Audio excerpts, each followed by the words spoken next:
Halo anak-anak tunas bangsa semuanya, apa kabar semua? Bapak berharap semuanya sehat-sehat. Oke, anak-anak, untuk kali ini kita akan belajar materi tentang pecahan. Apa aja sih yang akan kita pelajari tentang pecahan? Nah, nanti kita akan menyamakan penyebut, terus menentukan pecahan yang senilai, dan juga menentukan pecahan yang paling sederhana. Seperti itu. Dan juga satu lagi ada namanya membandingkan pecahan. Itu yang akan kita pelajari pada video pembelajaran kali ini. Oke anak-anak, semuanya penuh perhatian supaya kamu bisa mengerti tentang pelajaran yang akan Bapak sampaikan pada hari ini. Oke? Mari kita mulai. Nah, untuk pertama sekali kita harus mengerti apa itu pecahan. Pecahan itu apa sih sebenarnya pecahan? Yang kamu tahu pastinya pecahan itu pakai per. Artinya misalnya 5/7, 6/8. Nah, sebenarnya arti dari pecahan adalah suatu bilangan yang dapat dinyatakan dalam bentuk A per B. Oke, dengan A dan B adalah bilangan bulat. Ya, baik bilangan bulat negatif, 0 maupun bilangan bulat positif. Seperti itu. Nah, misalkan sebuah pizza jika kita potong. Nah, kita potong untuk dimakan. Ya, misalnya untuk dimakan lah misalnya. Nah, sebuah pizza kita potong. Nah, jika kita potong dia menjadi dua bagian, maka pizza tersebut akan menjadi 1/2 bagian. Artinya satu potong itu menjadi 1/2 bagian karena dipotong dua. Oke. Nah, untuk selanjutnya kita akan perhatikan lagi sebuah pizza jika dipotong menjadi dua bagian dan menjadi 4 bagian, maka setiap potongnya jika dipotong menjadi dua, berarti kita akan dapat pecahannya adalah 1/2. Kenapa 1/2? Ya, satu potong dari dua potong. Seperti itu. Ya, satu potong dari dua potong. Bagaimana kalau misalnya kita potong 4? Bagaimana misalnya kalau kita potong 4? Nah, kalau kita potong menjadi 4 bagian, maka kita akan temukan pecahannya. Setiap potongnya itu kita namakan dia dengan 1/4. Seperti itu. Jadi setiap potongnya 1/4. Satu potong dari 4 potong. Seperti itu. Oke, sudah mulai dipahami apa itu maksudnya dengan pecahan? Oke, kalau sudah, kita akan lanjutkan lagi pembelajaran kita kali ini, yaitu masih tentang pecahan, tapi ini saya ambil buah. Nah, kalau bisa kamu hitung di situ ada berapa buah? Iya, benar, tepat sekali. Jadi di situ dia ada 12 buah. Nah, 12 buah ini akan kita bagi kepada beberapa anak. Nah, ada 4 orang anak. Nah, buah ini akan kita bagi kepada 4 orang anak. Jadi untuk setiap anak pastinya kamu tahu berapa dapatnya. Untuk setiap anak bisa aja 12 buah ini kita bagikan untuk keempat anak tadi.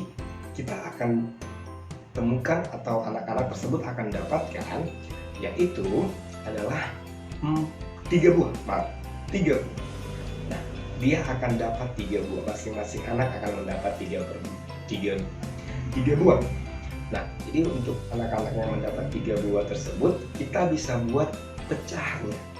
Pecahannya artinya apa? Kita bisa buat masing-masing itu dapat 3/12 bagian. Artinya 3 buah dari keseluruhan, 3 buah dari 12 buah. Itulah setiap anak masing-masing mendapatkan 3 buah dari 12 buah yang ada. Seperti itu. Oke, semakin mulai dipahami kan? Nah, kalau begitu kita lanjut untuk materi yang selanjutnya. Bagaimana caranya untuk menentukan pecahan. Artinya pecahan yang di atas atau bilangan yang di atas, bilangan yang di atas itu disebut dengan pembilang, benar, disebut dengan pembilang, dan yang di bawah itu disebut dengan penyebut. Ya, jadi ingat kalau dia berbentuk suatu pecahan A per B, A itu adalah pembilangnya dan B adalah penyebutnya. Jadi seperti itu. Jadi jangan lupa yang mana pembilang dan yang mana sebagai penyebut. Contohnya 2/5. Nah, 2/5 jika kita tentukan yang mana pembilang dan yang mana penyebutnya, maka pembilangnya adalah 2 dan penyebutnya adalah 5. Seperti itu. Ya. Jadi yang di atas adalah pembilang, yang di bawahnya adalah penyebut. Seperti itu. Nanti kalau dikatakan samakan penyebutnya, berarti yang bawah harus sama. Seperti itu. Bagaimana caranya? Itu akan kita pelajari untuk materi yang selanjutnya. Nah, itulah dia tentang pecahan. Untuk selanjutnya kita akan belajar pecahan. Masih tentang pecahan, yaitu bagaimana caranya untuk menentukan pecahan senilai. Tadi ada 2 pizza. Yang pertama Bapak potong 2 bagian, yang kedua Bapak potong menjadi 4 bagian. Nah, jadi kita mau lihat bagaimana sih disebut dengan pecahan senilai. Misalnya pizza tersebut kita potong tadi, ini pecahannya adalah 1/2, artinya setengah. Oke, yang 4 tadi kita potong menjadi 4 bagian, 4 potong. Yang tadi kita potong menjadi 4 potong.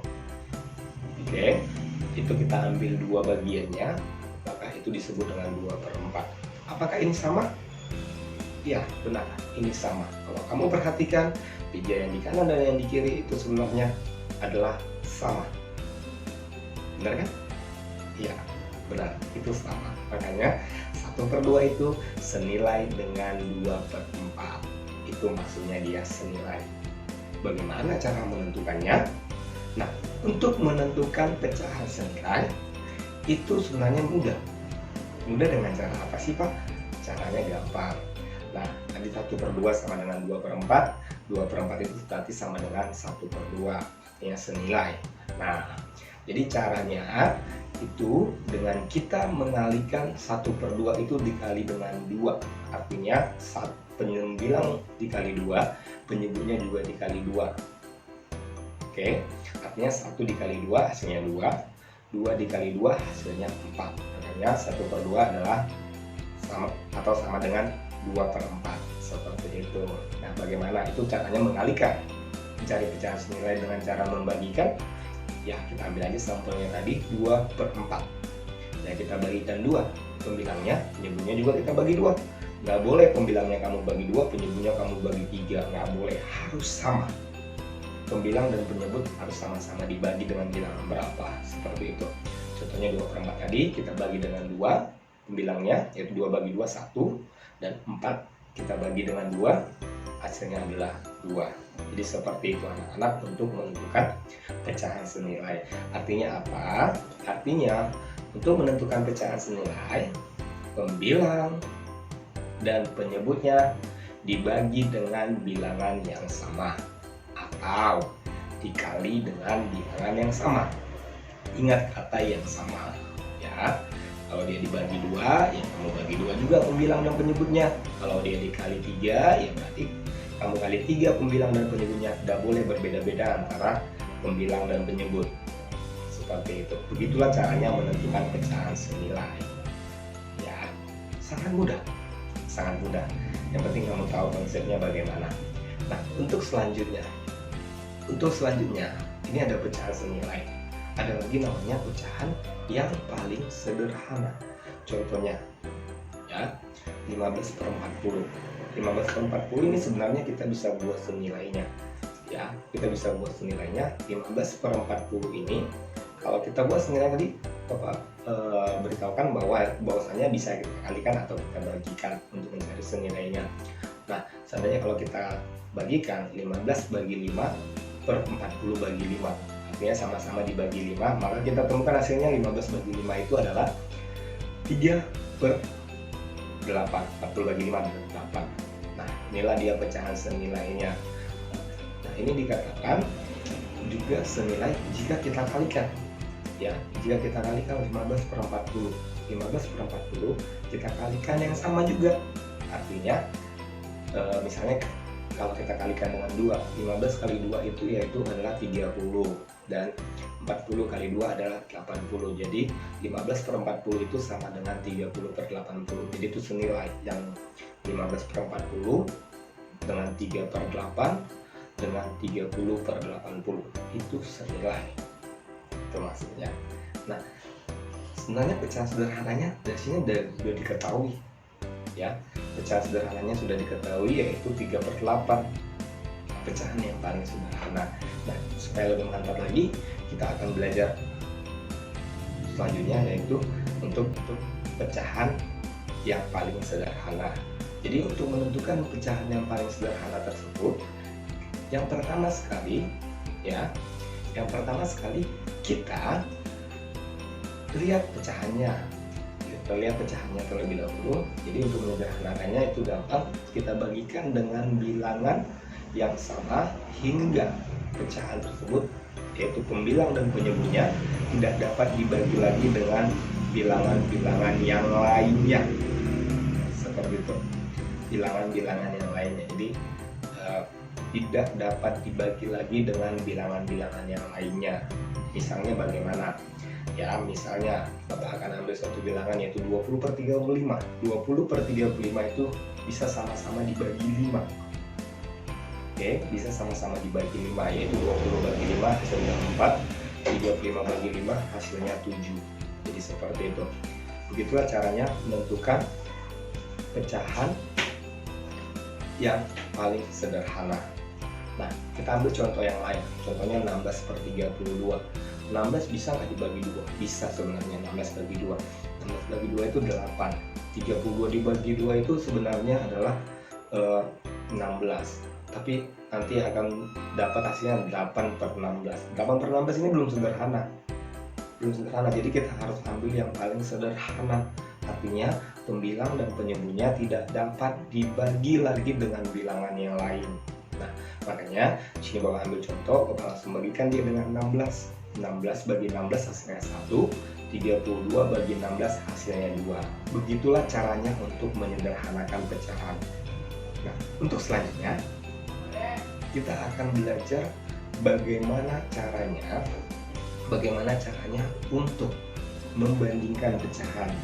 Nah, membandingkan pecahan ini yang kita gunakan tanda lebih dari, kurang dari, atau sama dengan, seperti itu.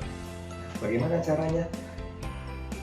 Caranya sangat mudah. Jadi pecahan itu kalau kita perhatikan, pecahan itu dia ada kalau kita bandingkan dengan penyebut pecahan itu yang sama, penyebut pecahannya sama, maka yang harus kamu tahu, misalnya contohnya 2 per 5, titik 4 per 5, ini lebih besar, lebih kecil, atau sama dengan. Nah, jadi untuk menentukannya ini kita perhatikan penyebutnya. Penyebutnya adalah 5. Oke, penyebutnya adalah 5 dan sama. Di kanan dan di kiri penyebutnya sama-sama 5. Jadi untuk menentukan ini bagaimana? Untuk menentukan ini, jika kamu ketemu seperti ini dengan pembilangnya 2 dan 4 dan penyebutnya yaitu 5, oke, artinya sama penyebutnya. Kalau kita ketemu seperti ini, pembilang dan lebih kecil menjadi pecahan yang lebih kecil. Kalau pembilang yang lebih besar, maka pecahan itu yang lebih besar, seperti itu. Jadi 2 per 5, otomatis pembilangnya kan 2, yang satu lagi 4. Berarti yang 2 per 5 itu lebih kecil daripada 4 per 5, seperti itu, atau kurang dari 4 per 5. Nah, itu jika penyebut pecahan yang dibandingkan sama. Bagaimana jika pembilangnya yang sama? Nah, kalau pembilangnya yang sama, kamu bisa tentukan misalnya 3 per 5 dengan 3 per 6. Yang mana sih yang lebih besar atau yang lebih kecil, seperti itu. Ya, kamu bisa tentukan. Kamu lihat aja syaratnya apa? Syaratnya itu jika pembilangnya sama, sedangkan penyebutnya berbeda, maka berlaku penyebut lebih kecil menjadi pecahan yang lebih besar. Jadi penyebutnya lebih kecil itu menjadi pecahan yang lebih besar, seperti itu. Kok bisa Pak? Seperti itu ya. Nah, misalnya Bapak punya 3 kue. Bapak akan bagi kepada 5 orang anak. 3 kue Bapak bagi dengan kepada 5 orang anak, otomatis anaknya akan dapat sedikit ya. Nah, bagaimana 3 kue tadi Bapak akan bagi dengan 6, semakin sedikit bukan? Ya, benar kan? Nah, akan semakin sedikit dapatnya setiap anak tersebut. Itu makanya 3/5 itu lebih lebih besar dibanding dengan 3/6, seperti itu. Itu tadi Bapak udah buat ilustrasinya, begitulah ilustrasinya. Jadi 3/5 lebih besar daripada 3/6. Jadi begitulah untuk membandingkan pecahan yang dimana jika pembilangnya sama tetapi penyebutnya berbeda. Nah, ada lagi masalahnya bagaimana jika pembilang dan penyebutnya berbeda, seperti itu, misalnya seperti ini. Nah, pembilang dan penyebutnya berbeda, bagaimana sih caranya untuk menentukannya? Misalnya 3/5 dengan 4/6, pembilangnya otomatis itu sudah berbeda, ada pembilangnya 3 dan 4, terus penyebutnya ada 5 dan 6. Bagaimana sih caranya? Nah, caranya sebenarnya kita harus samakan penyebutnya. Untuk menyamakan penyebutnya sebenarnya gampang aja, kita boleh kalikan silang. Misalnya kita kalikan silang dia 6-nya kita kali dengan 3, lalu 5-nya kita kali dengan 4, lalu untuk penyebutnya itu nanti adalah 5 dikali 6, seperti itu. Maka kita akan dapat 6 kali 3 per 5 kali 6, jadi kalikan silang ya tanda panahnya. Terus 5 kali 4 per 6 kali 5. Dari sini kita akan dapat pecahan yang baru, yaitu adalah 18 per 30 titik 20 per 30. Nah, di sini penyebutnya sudah sama. Kalau penyebutnya sudah sama, berarti kita bisa tentukan yang mana lebih besar dan yang mana lebih kecil, atau kita bisa membandingkan pecahannya. Jadi 18 per 30 itu lebih kecil dari 20 per 30. Seperti itulah caranya untuk membandingkan pecahan. Ya, anak-anak semua ya. Bapak berharap semuanya bisa mengerti tentang video pembelajaran kali ini. Ya, Bapak berharap semuanya fokus untuk menonton video ini supaya kamu bisa mengerjakan tugas-tugas kamu yang diberikan oleh Bapak Ibu gurunya masing-masing. Oke anak-anak semuanya, Bapak punya satu ayat untuk kamu, yaitu terdapat pada Amsal 9 ayat 10 dikatakan, takut akan Tuhan adalah awal dari kebijaksanaan, dan pengetahuan yang Maha Kudus adalah pemahaman. Seperti itu. Oke, jadi semuanya berawal dari takut akan Tuhan, dan pengetahuan yang kamu dapat itu adalah berdasarkan dari pemahaman, artinya mau memahami. Oke, semuanya semangat belajar, tetap jaga kesehatan supaya kita terhindar dari penyakit yang tidak kita inginkan. Oke anak-anak semuanya, sampai ketemu lagi di video-video selanjutnya. Tuhan Yesus memberkati. Bye.